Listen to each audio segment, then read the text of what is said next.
all know the game. Okay, most people don't know this game, but Hytale was a game that was being produced a long time ago that kind of ran into like financial issues and was bought out by Epic.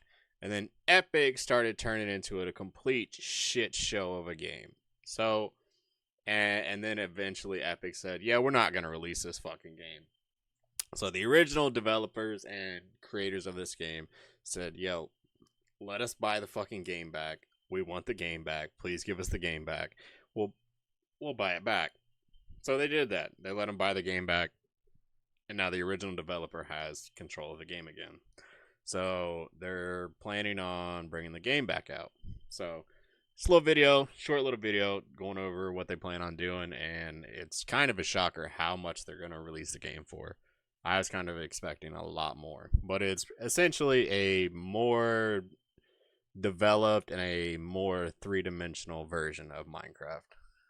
Hytale have just released the official pricing for the game, and it's a lot cheaper than most were expecting. Let's break down that pricing and also talk about what you can expect for your money on day one and potentially when you can play the game, because a third party may have shared the release window a little early, but we'll get into it. Over on Twitter, Hytale wrote, Hytale will be $19.99 USD. If you wish to support the team in Hytale...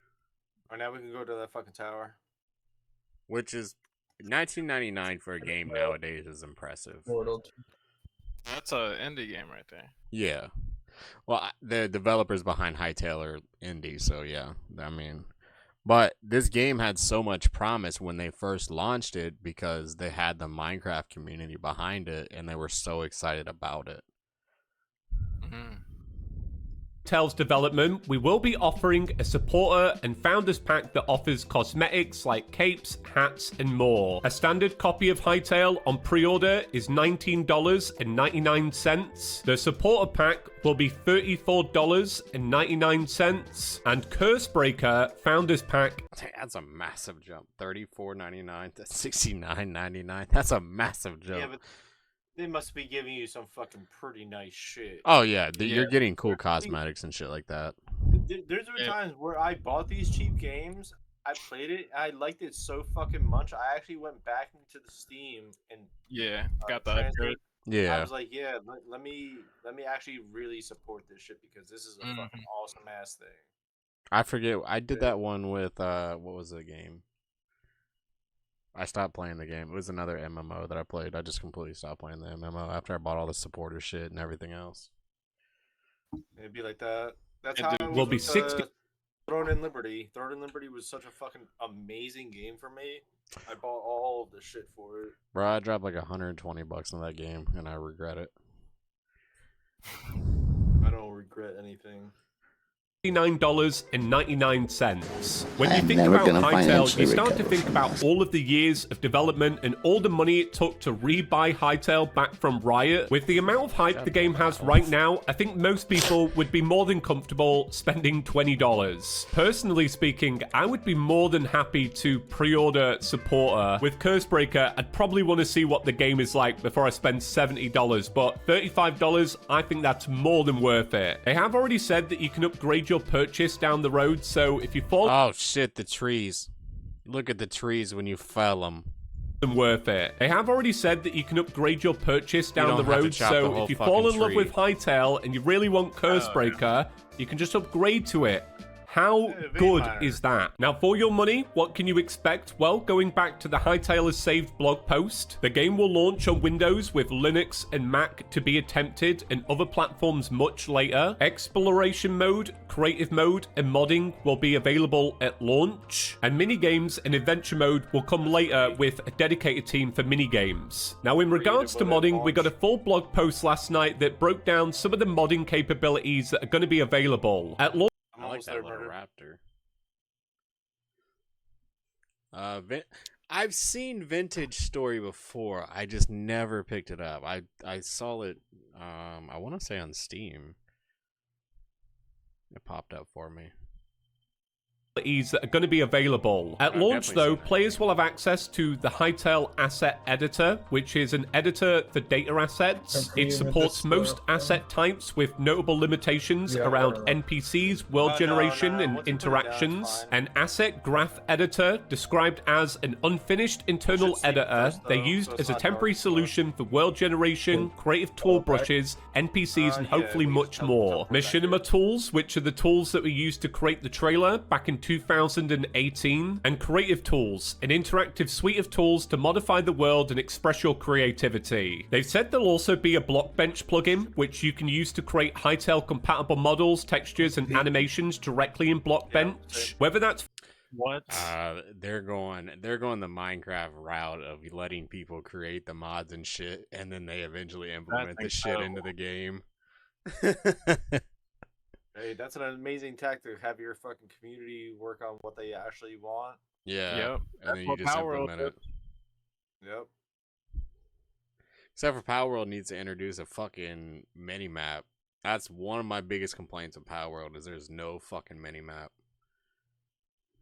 Yeah, I mean, a lot of like survival games are like that though. Yeah, I know. They want you to use a fucking map, and I'm just like, fuck that. Give me a mini map. Like yeah, like the Valheim thing was like fuck Valheim, man. Fuck. You have to like actually look at your map. I hated Valheim. Like, once we got up to the meadows and shit, I was just like, fuck this. I'm done. Nope. for day one or not, nobody knows right now, but I do think they're trying to get it as close to launch as possible. The other day, they shared a full video of the asset editor in action, and if this is your sort of thing, I think you're going to be very happy with the suite of tools that they have. When it comes to purchasing the game and locking in a username, someone on Twitter asked, how will names work? Would it be similar to Riot/OG Discord, or more like Minecraft, unique? With Simon responding, unique. With that, if there's a username you want for Hytale and you want it really bad, it's probably best to be on it as early as possible when it comes to buying the game. This is what the launcher will look like on day one. Now, when it comes to the minimum requirements for the game, they're going to be... Oh, yeah. I mean, streamers' names are going to be done within seconds of the game launching. I feel like they put... If I remember right, I feel like they put out something where you could, like, lock down your name, and I did it a while back, but that might have been before Riot bought it out. See, the funny thing is, it's like, if someone took my name, it's like, yo, what the fuck are you doing? Yeah. I could see someone taking Chaos Imp and not even knowing it's your name, though. There's another Chaos Imp out there. I've seen it before. Yeah. Green Hell is another one that I've looked at, but I don't want to play. I don't know. You have a map with numbers along the top and side, and a Green Hell is like forest. Oh, yeah, it's like forest. Yeah. But yeah. Testing this next week to give us a clear idea, but on the Discord, Slicky did right. I tested it today on the Intel i5 7500 3.4 GHz with 16 GB of DDR4 RAM at 1080p resolution, integrated GPU, and the system was even cheap in 2016. I dialed the view distance a bit down to 192 blocks radius, 12 Minecraft chunks in each direction, and I got 50 FPS. We are still improving this, but I would not be worried if you can play any modern games. I'm still getting more data, so it's too early to talk about minimum specs or recommended specs, but you'll not need a $1,000 PC. Performance and system... $1,000 PC is fucking cheap nowadays for PCs. Like, not even cheap. That's a pretty decent fucking hefty PC. You need food?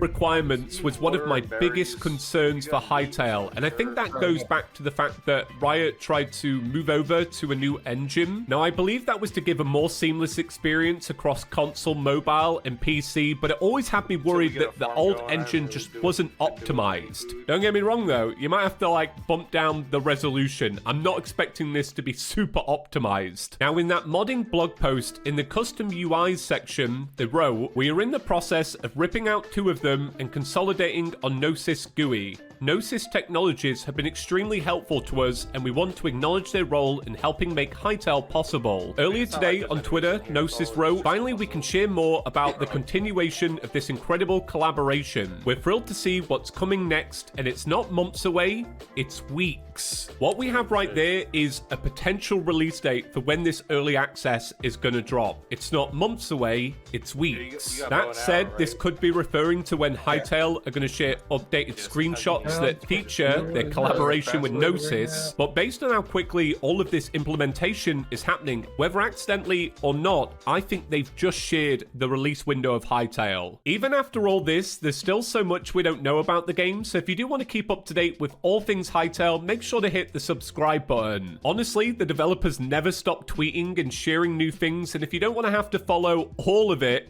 hit subscribe and I'll make sure you know all the latest. Now, I want to hear from you lot. What do you think about the pricing and what version of the game are you expecting to buy? I feel like that middle tier is definitely going to be the most popular. I definitely think it'll be a Minecraft clone, but I think it'll actually be a successful Minecraft clone. The pricing I think is pretty decent. $20 for an indie game that I'm sure that you're going to get tons of time out of. If it's like Minecraft based. I mean, most survival games you get your value out of that, like if you spend $20 on a game. If you can get like 50 hours out of that shit, it's worth it. Yeah. Even more than 50 hours if you're able to get like a solid, 24 to 30 hours out of the game. My rule of thumb is I want hours compared to price per dollar. Yeah. So if you can get 20 hours out of that, that's a solid deal for me. Yeah. Bro, even look at the fucking game that I'm not playing right now, but Terraria. I'm gonna say example like that. That shit was fucking $15 when I bought it. I have like fucking 500 hours in it. Hell yeah. Shit, that's like Ark. I bought Ark when that shit was on sale for fucking $15, and I've got almost 1,000+ hours in that fucking game.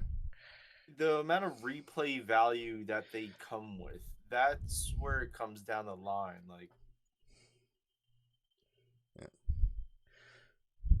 but make sure you like, comment, subscribe on my video. I appreciate you. Make sure you go check out Chippy Gaming. He's always got some good content coming out.